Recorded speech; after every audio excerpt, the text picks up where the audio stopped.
Hello everyone, welcome our channel personal tutor. आज हम इस वीडियो में डिस्कस करने वाले हैं बहुत ही इंटरेस्टिंग टॉपिक कि भारतीय नील की मांग क्यों थी। ये टॉपिक क्लास 8 का एनसीईआरटी बुक का टॉपिक है। तो हम पिछले वीडियो में डिस्कस कर चुके थे कि किस तरह अंग्रेजों ने अपने फायदे के लिए भारत के जमीन पर किसानों के द्वारा अपने ही उपयोग की फसलों को उगाने के लिए मजबूर कर रहे थे। तो उन्हीं फसलों में एक नील थी जिसको अंग्रेजों ने भारतीय किसानों पर अत्याचार करते हुए उसको उगाने को बोला था। तो इसी तरह हम समझते हैं कि आखिर भारतीय जो नील थी, नील की खेती करवा रहे थे किसान, वो इतना इम्पोर्टेंट क्यों थी, समझते हैं। नील का पौधा मुख्य रूप से उष्णकटिबंधीय इलाकों में ही उगता है। 13वीं सदी तक इटली, फ्रांस और ब्रिटेन में के कपड़ा उत्पादक कपड़े की रंगाई के लिए भारतीय नील का इस्तेमाल कर रहे थे।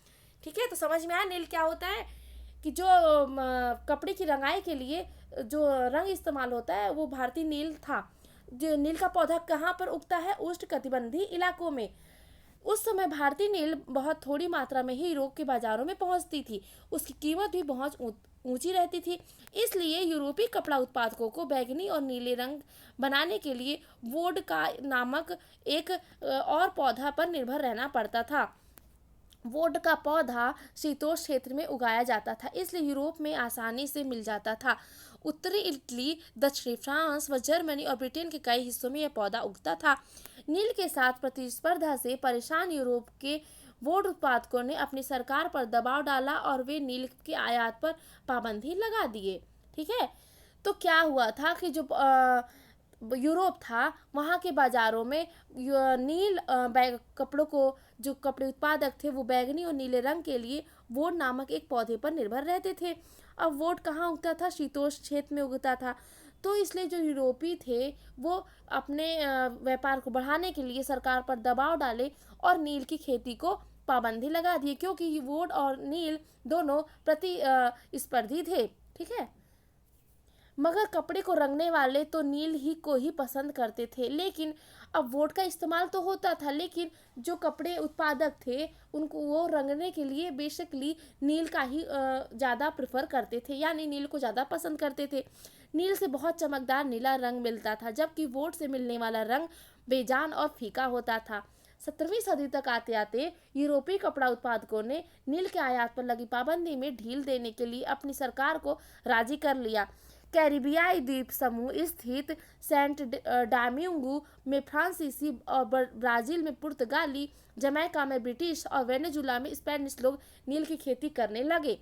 उत्तरी अमेरिका के भी बहुत सारे लोग भागों में नील के बागान सामने आ गए थे। 18वीं शताब्दी के आखिर तक भारतीय नील की मांग और बढ़ गई। ब्रिटेन में औद्योगिकरण का युग शुरू हो चुका था और उसके कपास उत्पादन में भारी इजाफा हुआ था। अब कपड़ों की रंगाई की मांग तेजी से बढ़ने लगी। जब नील की मांग बढ़ी, उसी दौरान वेस्ट इंडीज और अमेरिका से मिलने वाली आपूर्ति अनेक कारणों से बंद हो गई। 1783 से 1779 के बीच दुनिया का नील उत्पादन आधा रह गया था। ब्रिटेन के रंगरेज अब नील की आपूर्ति के लिए बेचैनी से किसी स्रोत को तलाश रहे थे। यह नील कहाँ से मिल सकता था? ठीक है, भारत में ब्रिटेन की बढ़ती दिलचस्पी। अब समझते हैं कि अब भारत में ब्रिटेन आखिर इतनी दिलचस्पी क्यों दिखाया, क्योंकि यूरोप में नील की बढ़ती मांग को देखते हुए ईस्ट इंडिया कंपनी भी भारत में नील की खेती को रास्ते ढूंढने लगी थी। 18वीं सदी के आखिरी दशकों में ही बंगाल में नील की खेती तेजी से फैलने लगी थी। बंगाल में पैदा होने वाला नील दुनिया के बाजारों में छा गया था। 1788 में ब्रिटेन द्वारा आयात किए गए नील में भारतीय नील का हिस्सा केवल लगभग 30% होता था। 1810 में ब्रिटेन द्वारा आयात किए गए नील में भारतीय नील का हिस्सा अब 95% हो चुका था। जैसे जैसे नील का व्यापार फैला, कंपनी के अफसर और व्यावसायिक एजेंट नील के उत्पादन में पैसा लगाने लगे। समय बीतने के साथ कंपनी के बहुत सारे अधिकारी ने नील के अपने कारोबार पर ध्यान देने के लिए अपनी नौकरियां छोड़ दी। भारी मुनाफे की उम्मीद में स्कॉटलैंड और इंग्लैंड के बहुत सारे लोग भारत आए और उन्होंने नील के बागान लगा दिए। जिसके पास नील की पैदावार के लिए पैसा नहीं था उन्हें कंपनी और नए नए बैंक कर्ज देने को भी तैयार हो गए थे। नील की खेती अब होती कैसे थी, अब समझेंगे हम नील की खेती कैसे होती है। नील की खेती के दो मुख्य तरीके थे, एक निज और एक रैयती। निज खेती की व्यवस्था में बागान मालिक खुद अपनी जमीन में नील का उत्पादन करते थे, या तो जमीन खरीद लेते थे या दूसरे जमींदारों से भाड़े पर ले लेते थे और मजदूरों को काम पर लगाकर नील खेती करवाया करते थे। अब निज खेती की समस्याएं क्या थी कि बागान मालिकों को निज खेती का क्षेत्रफल फैलाने में मुश्किल आ रही थी। नील की खेती केवल उपजाऊ जमीन पर ही की जा सकती थी। ऐसी जमीनों पर आबादी पहले से बहुत ज़्यादा थी। यहाँ वहाँ छोटे मोटे खेत ही उनके हाथ लग पाते थे। नील की खेती के लिए उन्हें बड़े बड़े भूखंडों की जरूरत थी। इस तरह जमीन उन्हें कहाँ से मिल सकती थी। उन्होंने नील की फैक्ट्री के इर्द गिर्द पट्टे पर जमीन के लिए प्रयास किया, वहाँ के किसानों को हटवाया और इससे टकराव और तनाव भी पैदा हुआ। मजदूरों का इंतजाम करना भी आसान नहीं था। बड़े बागानों के लिए बहुत सारे मजदूरों की ज़रूरत होती थी। मजदूरों की ज़रूरत की सबसे ज़्यादा उसी समय होती थी जब किसान धान की खेती में व्यस्त रहते थे। बड़े पैमाने पर निज खेती के लिए बहुत सारे हल बैलों की भी ज़रूरत पड़ती थी। ठीक है, 1 बीघा नील की खेती के लिए 2 हल चाहिए होते थे। इसका मतलब अगर किसी बागान मालिक के पास 1000 बीघा जमीन है तो उसे 2000 हलों की ज़रूरत पड़ती थी। हलों को खरीदना और उनका रखरखाव एक बड़ी समस्या थी। किसानों से भी हल नहीं मिल सकते थे, उन्हें अपने लिए ही इन चीज़ों की ज़रूरत होती थी। जिस समय नील उत्पादकों की ज़रूरत होती थी उसी समय किसान के हल बैल भी चावल के खेतों में व्यस्त रहते थे। अब 19वीं सदी के आखिरी तक बागान मालिक निज खेती का क्षेत्र फैलाने में हिचकिचाते थे क्योंकि उसमें समस्याएं बहुत आ गई थी। नील की पैदावार वाली 25% से भी ज़्यादा कम जमीन आती थी, बाकी जमीन रैयती व्यवस्था के अंतर्गत थी।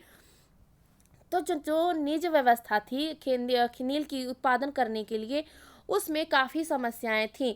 तो 19वीं सदी आखिर आते आते तो जो नील खेती की पैदावार थी वो 25% से भी कम हो गई और बाकी जो ज़मीनें थीं वो रैयती व्यवस्था में चली गईं।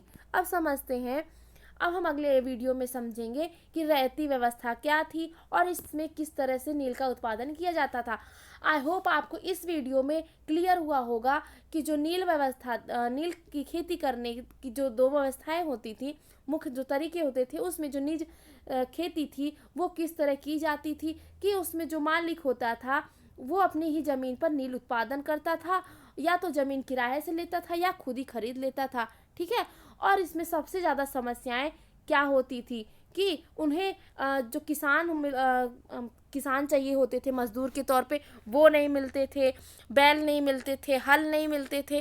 तो ये सारी छोटी छोटी चीज़ें निज खेती में समस्याएं आने लगी और अंततः जो 19वीं सदी आते आते नील खेती कमज़ोर पड़ गई और आधी जो निज खेती की ज़मीनें थीं वो रैयती व्यवस्था में चली गई। तो आई होप आपको ये क्लियर हुआ होगा कि भारत में जो नील था, जो भारतीय नील था, वो इतना इम्पोर्टेंट क्यों था, किस तरह से वो ब्रिटेन के बाज़ारों, यूरोप के बाज़ारों में छा गया और जो दूसरा मटेरियल होता था रंगाई करने के लिए वो भारतीय नील के सामने फीका पड़ जाता था। इसलिए यूरोप के बाज़ारों में नील की इतनी अधिक मांग हो गई थी, जिसके कारण मांग को देखते हुए जो वहाँ के बड़े बड़े व्यापारी थे वो भारत में आकर नील की खेती में अपना पैसा लगाने लगे। तो आपको ये सब चीज़ें क्लियर हुई। Thank you. अगली रैयती व्यवस्था नील की पढ़ने के लिए, नील खेती में जो रैयती तरीका था, हम उसको अगले वीडियो में डिस्कस करेंगे। आपको रैयती खेती देखने के लिए अगला वीडियो देखना पड़ेगा। Thank you.